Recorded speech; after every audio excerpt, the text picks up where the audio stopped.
2 minutu falta dira oraindik. Gaurko albistea emateko irrikitan nago. Baita ni ere asto txiki, mundu berri bat izango dugu gaurtik aurrera.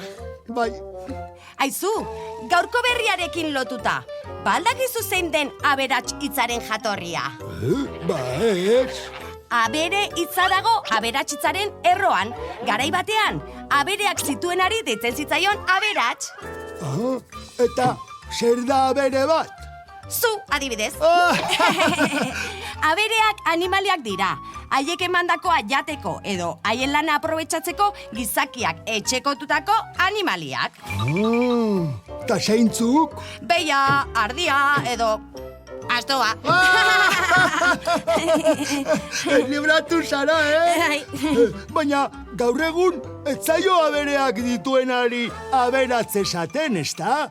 Ez, gaur egun diru asko duenari deitzen zaio aberats. Dirua da gaurko munduko aberastasuna.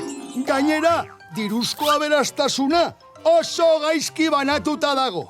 Batzuek asko daukate, eta beste batzuek guti. Ui, Txador txiki, ordua da, presta gaitez.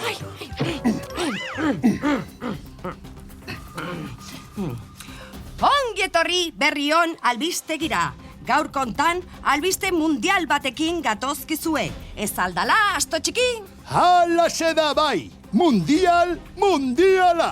Gaurtik aurrera, modu justu baten banatuko da aberastasuna. Bukatu dira aberats eta pobre kontuak. Orduan, denok aberats.